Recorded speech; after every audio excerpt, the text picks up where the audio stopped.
বিয়ের উদ্দেশ্যে পাত্রের মুখমণ্ডল দেখা জায়েজ হবে নাকি না যায়? বর্তমান সময়ে ট্রান্সজেন্ডার মতবাদ নিয়ে আমাদের যুব সমাজের করণীয় সম্পর্কে যদি বলতেন। প্রথম রাকাতে কোরআনের শেষ সূরা নাস পড়ে ফেলি, তাহলে পরবর্তী রাকাতে কোন সূরা পড়ব? এতে একজন হাফিজ, মাদ্রাসায় খেদমত করছি, উদ্যোক্তা হওয়ার ইচ্ছা, কৃষি কাজও করতে চাই, পরামর্শ দিয়ে বাজিতে করবেন। আমল আছে যা করলে আমি হজে যেতে পারবো? দেখুন, হজে যাওয়ার জন্য গভীর সংকল্প থাকা দরকার, প্রচেষ্টা থাকা দরকার, এবং সেই সাথে আপনার যৌক্তিক যে পদক্ষেপগুলো আছে, টাকা পয়সা জোগাড় করা ইত্যাদি, সেগুলো শুরু করা দরকার। কী পরিমাণ হচ্ছে সেটা না দেখে চেষ্টাটা কতটুকু হচ্ছে সেটা দেখা দরকার। যে টাকার ফিগারটা আমি কতটা রাখতে পারলাম, তার চেয়ে বড় কথা আমার সাধ্যের কতটুকু আমি ব্যয় করতে পারলাম এটার জন্য, এটা করে এরপর আল্লাহ তাআলার কাছে চোখের পানি ফেলে দোয়া করা উচিত। সাধারণভাবে বিভিন্ন সময় আপনি চাইবেন, আকুতি পেশ করবেন, আল্লাহ রাব্বুল আলামিন অনেক গরিব মানুষকে হজ করার, ওমরা করার তৌফিক দিয়েছেন, আবার অনেক ধনী মানুষকে সেই তৌফিকটি দেননি। বিধায় আল্লাহ সুবহানাহু ওয়া তাআলার কাছে সেভাবে দোয়া করতে হবে আমাদের, এবং সেভাবে কায়মনোবাক্যে কামনা করতে হবে যেন আল্লাহ তাআলা আমাদেরকে সেই তৌফিক দান করেন, আমরা যেন হজ এবং ওমরা করতে পারি।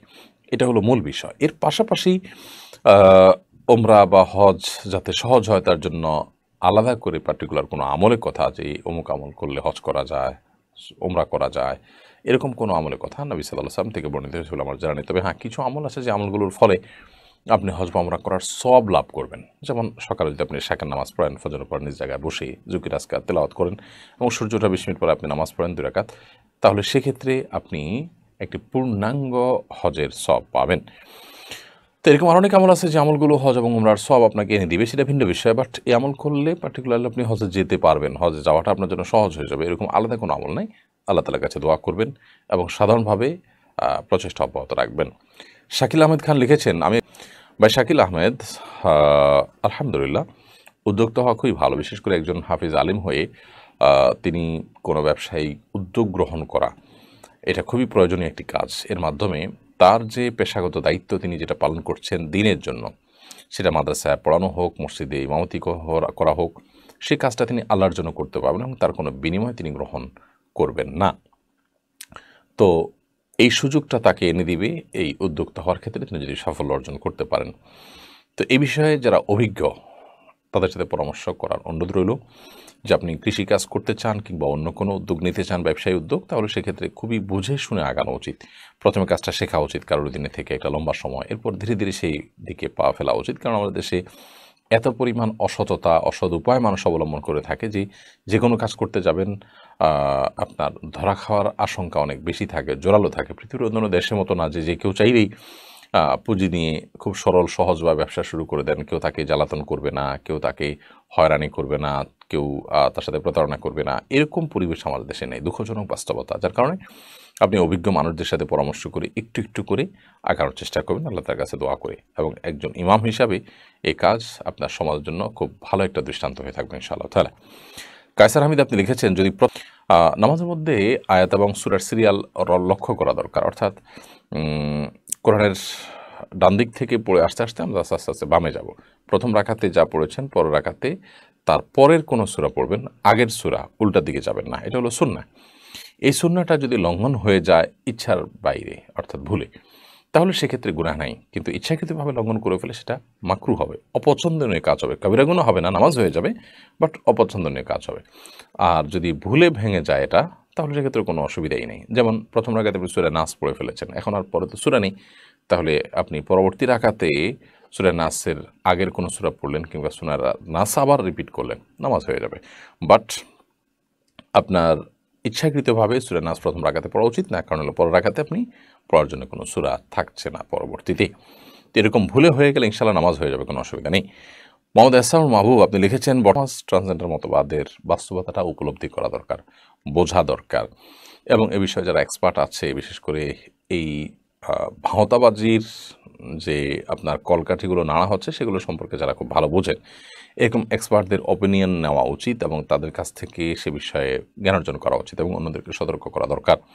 আমরা সহজ ভাষায় বলতে পারি যে সমকামিতা সমাজে প্রবেশ করানোর জন্য, সেটাকে প্রতিষ্ঠিত করবার জন্য এই শব্দটির ব্যবহার শুরু হয়েছে। পৃথিবীর বিভিন্ন প্রান্তে প্রান্তে এটি শুরু হয়েছে। সমকামিতাকে নানাভাবে প্রতিষ্ঠা করতে গিয়ে যখন ব্যর্থ হয়েছে, তখন এরকম কিছু পদ্ধতি বা শব্দের আশ্রয় নেওয়া হয়েছে যেগুলো মর্ম মানুষ বুঝতে কিছুটা গলদঘর্ম হয়ে যাবে। অনেকটা হিজড়াদের মধ্যে ঢুকে গিয়ে তাদের সেই অপকর্ম তারা সাধন করতে চায়, হলো ইস্যু। কারণ হিজড়া হলো জন্মগতভাবে যার শরীরের মধ্যে পুরুষ নারীর দুই রকমের আপনার কাঠামো আছে। এই কাঠামোগত ব্যাপারটা তার আগে থেকেই আছে, এটা হলো হিজড়া বা তৃতীয় লিঙ্গ। হিজড়া বললে যদি গালি হয় তাহলে তৃতীয় লিঙ্গ শব্দটাকে আমরা ব্যাপকভাবে প্রচার করতে পারি এবং আইন করে বা এই শব্দের ব্যবহার ব্যাপকভাবে করে আমরা এটা প্রতিষ্ঠিত করতে পারি। যেন ট্রান্সজেন্ডার টেনে আনার কোনো প্রয়োজন নেই। ট্রান্সজেন্ডার হলো রূপান্তরকামী নারী পুরুষ, অর্থাৎ পুরুষ হয়ে নারী, নারী হয়ে পুরুষ হওয়া। এটা শরীর দৃষ্টিকোণ থেকে তো হারাম একটা জিনিস। মানব সভ্যতা টিকে আছে যে নারী পুরুষের বৈবাহিক সম্পর্কের মাধ্যমে। এই রূপান্তরিত নারী পুরুষের এই প্রথা, এই পদ্ধতি সমকামিতাকে প্রতিষ্ঠিত করবে। মানব সভ্যতা টিকে থাকতে কোনো সাহায্য, কোনো ভূমিকা এটি রাখবে না, অস্থিরতা তৈরি করবে সমাজের মধ্যে। যার কারণে এটার বিরুদ্ধে আমাদের যুবকদের সচেতন হওয়া উচিত, সচেতন করা উচিত এবং সমাজে এ ধরনের খিস্তি খেউড় এবং আবর্জনা, পশ্চিমা আবর্জনা কোনোভাবে যাতে না ঢুকতে পারে সেজন্য প্রত্যেকটা মানুষ যার যার জায়গা থেকে কথা বলা দরকার। অধিকারের নাম দিয়ে পশ্চিমারা আমাদেরকে অনেক খিস্তি খেউড় গিলায় দেয়, বিশেষ করে তারা সহযোগিতার নাম দিয়ে এই কাজগুলো করে থাকে। এই ধরনের মতবাদ, এমনকি এলজিবিটি যারা আপনার লালন করে, ধারণ করে, তারা পৃথিবীতে যে প্রচণ্ড রকমের উগ্র, পৃথিবীর অনেকগুলো দেশ, চায়না, রাশিয়া, অনেকগুলো দেশ তাদেরকে রীতিমতো উগ্র হিসাবে, জঙ্গি হিসাবে ঘোষণা দিয়েছে। কারণ হলো তাদের মধ্যে অ্যাগ্রেসিভ মানসিকতা এত ভয়াবহ যে আপনি পৃথিবীর পশ্চিমা দুনিয়ার অনেক ইউনিভার্সিটির গবেষণা করতে যাবেন, আপনাকে ফর্ম ফিল আপ করতে হবে যে আপনি এলজিবিটি সাপোর্ট করেন। তো আপনি এলজিবিটি সাপোর্ট করেন না করেন আপনার ব্যাপার, কিন্তু আপনি আমাকে বাধ্য করছেন আমার ধর্মীয় বিশ্বাসের বিরুদ্ধে যেতে, আমার রুচির বিরুদ্ধে যেতে। কেউ সমকামিতে যদি লিপ্ত হয় তাতে তিনি কাফের হয়ে যান না, কিন্তু কেউ যদি সমকামিতে লিপ্ত নাও হন আর এটাকে বৈধতা দেন, তিনি কাফের হয়ে যান। তার মানে আপনি আমার ধর্ম থেকে আমাকে বের হতে বাধ্য করছেন। আপনারটা আপনি করেন সেটা না, আমাকে দিয়ে আপনি সেটা করাচ্ছেন বা আমাকে সেটা স্বীকৃতি দিতে বাধ্য করছেন।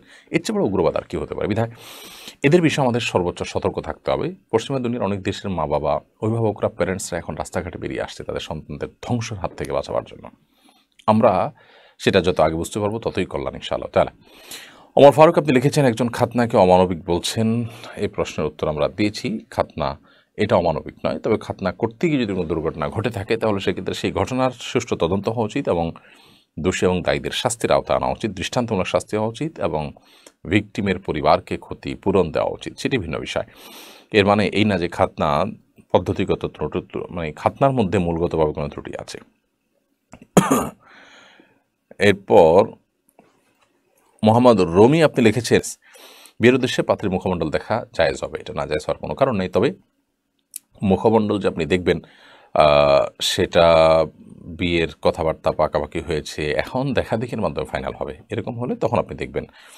আপনি যেখানে সেখানে রাস্তাঘাটে যে কোনো নারীকে দেখার জন্য এটা যদি ছলছাত্রী হিসাবে বা অজুহাত হিসাবে এটাকে বের করেন তাহলে সেক্ষেত্রে তো অবশ্যই সেটা গুনাহ হবে এবং নাজায়েজ কাজ হবে, হারাম হবে, কারণ এটা এক ধরনের চালাকি এবং ছলছাত্রী হবে। বাট এমনিতে মুখমণ্ডল দেখা যায় যাচ্ছে পাত্রীকে বিয়ে উপলক্ষে, এবং একইভাবে পাত্রকে পাত্রী দেখতে পারে, কারণ নবী সাল্লাল্লাহু আলাইহি ওয়াসাল্লাম বলেছেন এটা হলো আহরা ইউদামা বাইনাকুমা, স্বামী স্ত্রীর মধ্যে সম্প্রীতি তৈরি করতে সহযোগিতা করে বিয়ের আগে একে অন্যকে দেখে নেওয়া। তাছাড়া কোনো ভুল বুঝাবুঝি তৈরি হওয়ার যে রাস্তা সেটি বন্ধ করে দেয় যদি আগে দেখা যায়, পরে আর কোনো অজুহাত থাকে না যে আমি দেখি নাই বা আমি যাই না ইত্যাদি। দুঃখিত। পরে যাতে কোনো ঝামেলা না হয় সেজন্য নবী সাল্লাল্লাহু আলাইহি ওয়াসাল্লাম বিয়ের আগে নারী পুরুষ একে অন্যকে দেখতে বলেছেন। এখানে দেখা বলতে মুখমণ্ডল সহই দেখার কথা বলা হয়েছে, বিদেশিটি জায়েজ আছে। প্রিয় দর্শক, দেখতে দেখতে আমরা অনুষ্ঠানের ঠিক মাঝামাঝি পর্যায়ে চলে আসছি। এই মুহূর্তে যাচ্ছি